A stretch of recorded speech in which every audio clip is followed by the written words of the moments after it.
Hi friends, welcome to Raga's Kitchen friends. இன்னைக்கு வீடியோல சூப்பரான ஒரு ஸ்வீட் எப்படி பண்றதா friends பார்க்க போறோம். இது செய்யிறதுக்கு ஸ்டவ்ல ஒரு வாணலி வச்சுக்கலாங்க. இதுல ஒரு 1/2 கப் அளவுக்கு லேசான அவல் போட்டுக்கலாங்க. இது நல்லா வறுத்துக்கலாம். நல்லா கொஞ்சம் வாசனை வர வரைக்கும் அவல் நல்லா வறுத்துக்கலாங்க. பாருங்க நல்லா வறுபட்டுருச்சு. இப்போ நம்ம ஸ்டவ் ஆஃப் பண்ணிரலாம். ஸ்டவ் ஆஃப் பண்ணிட்டு இது சூடு ஆறுனதுக்கு அப்புறமா ஒரு ட்ரையான மிக்ஸி ஜார்ல போட்டு இத நல்லா பொடிச்சு எடுத்துக்கலாங்க. பாருங்க நல்லா பொடி பண்ணி எடுத்துர்க்கேன்.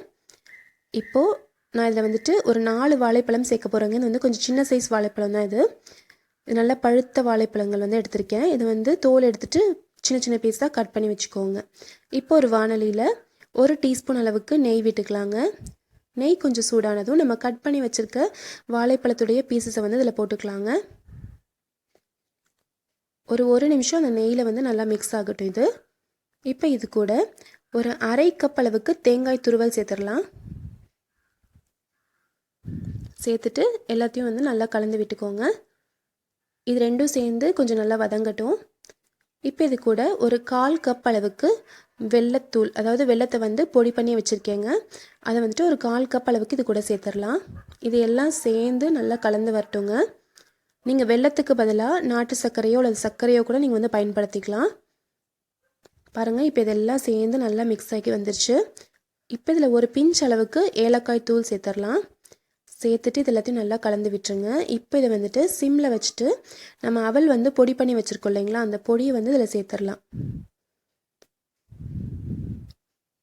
நம்ம அவல் பொடியை சேர்த்த உடனேவே அந்த பொடி அந்த வெல்லத்துலேயும் வாழைப்பழத்துலேயும் இருக்க அந்த ஈரத்தன்மை ஃபுல்லாக உறிஞ்சிருங்க. கொஞ்சம் நல்லா கெட்டியாயிரும்.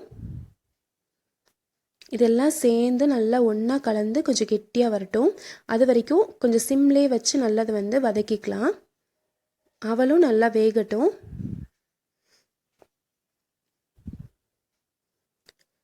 இந்த ஸ்நாக்ஸ் கொஞ்சம் நல்லா டிஃப்ரெண்ட்டாக நல்லா டேஸ்ட்டாக இருக்குங்க. எல்லாருமே விரும்பி சாப்பிடுவாங்க நீங்கள் இந்த மாதிரி செஞ்சு கொடுக்குறப்போ. இப்போ இது எல்லாமே நல்லா ஒன்றா கலந்து நல்லா பாருங்கள், இந்த அளவுக்கு நல்லா ரெடி ஆயிடுச்சு, நல்லா வெந்துருச்சு. இப்போ நம்ம ஸ்டவ் ஆஃப் பண்ணிடலாம். ஸ்டவ் ஆஃப் பண்ணிவிட்டு இதை ஒரு பிளேட்டில் மாற்றிக்கலாம். இது கொஞ்சம் சூடு ஆறட்டும். இப்போ இது நல்லாவே சூடு ஆறிடுச்சுங்க. இதில் சின்ன சின்ன பால்ஸை நம்ம பிடிச்சிக்கலாம். நான் ஒரு 10லேருந்து 12 உருண்டை வர மாதிரி பால்ஸ் பிடிச்சிக்கிறேன். இப்போ நம்ம பால்ஸ் எல்லாமே ரெடி பண்ணியாச்சுங்க. பாருங்கள் இந்த சைஸ்க்கு நான் பண்ணி வச்சுருக்கேன். இப்போது 1 கப் அளவுக்கு தோசை மாவு எடுத்து வச்சுருக்கேங்க. இதில் உப்பு போட்டிருக்க தோசை மாவு தான் நான் எடுத்து வச்சுருக்கேன். இப்போ ஸ்டவ்வில் ஒரு பணியாரக்கல் வச்சுக்கலாங்க. அதில் கொஞ்சம் கொஞ்சமாக நெய் விட்டுக்கலாம். நெய் கொஞ்சம் சூடானதும் ஒரு 1/4 டேபிள் ஸ்பூன் அளவுக்கு தோசை மாவு இதில் ஊற்றிக்கலாங்க. தோசை மாவு ஊற்றிட்டு உடனேவே நம்ம ரெடி பண்ணி வச்சுருக்க இந்த உருண்டைகளை அதுக்கு நடுவில் வச்சுருங்க.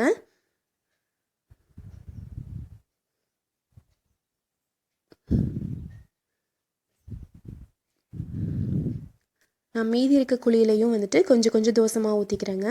ஊற்றிட்டு அதுக்கு நடுவுலையும் இதே மாதிரி நம்ம ரெடி பண்ணி வச்சுருக்க அவல் உருண்டைகளை வச்சிடலாம். வச்சுட்டு இப்போ ஒரு சைடுக்கு தோசை மாவு நம்ம ஊற்றி வச்சுருக்கோம். இப்போ மேலேயும் அதே மாதிரி நம்ம ஃபில் பண்ணிடலாங்க. மாவு ரொம்ப கெட்டியாக இருந்துடக்கூடாதுங்க. நம்ம தோசை ஊற்றுற பதத்துக்கு இருந்தால் போதும். இதே மாதிரி மேலே எல்லாத்துலேயுமே ஃபில் பண்ணிடலாம்.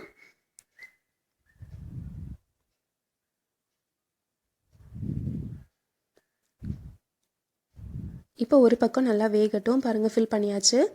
ஒரு பக்கம் நல்லா வெந்ததும் நம்ம திருப்பி போட்டுடலாங்க.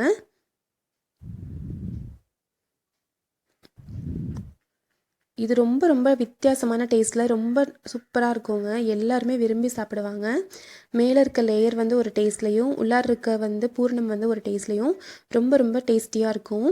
இது 2 பக்கமே பணியாரம் மாதிரி செய்கிறது நல்லா வெந்து வரட்டும். உள்ளார இருக்க பூர்ணம் ஏற்கனவே வெந்துருச்சுங்க. அதனால் நம்மளுக்கு மேலே இருக்க லேயர் மட்டும் கொஞ்சம் கிறிஸ்பியானால் போதும். தேவைப்பட்டுச்சுன்னா கொஞ்சம் நெய் நீங்கள் எக்ஸ்ட்ராவாக விட்டுக்கோங்க. விட்டு நல்லா எல்லா பக்கமே நல்லா கொஞ்சம் கிறிஸ்பியானதும் நம்ம இதை எடுத்துடலாம். இப்போ இது எல்லாமே ரெடி ஆயிடுச்சுங்க. சூப்பரான ஸ்வீட் ரெடி ஆயிடுச்சு. ஈஸியாக நம்ம வீட்டில் இருக்க தோசை மாவுலேயே சூப்பரான ஸ்வீட் செஞ்சு சாப்பிட்றலாங்க. கண்டிப்பாக நீங்கள் ட்ரை பண்ணி பாருங்கள். இந்த ரெசிபி உங்களுக்கு பிடிச்சதுன்னா நம்ம சேனல் ராகாஸ் கிச்சனில் ஒரு லைக் கொடுங்க.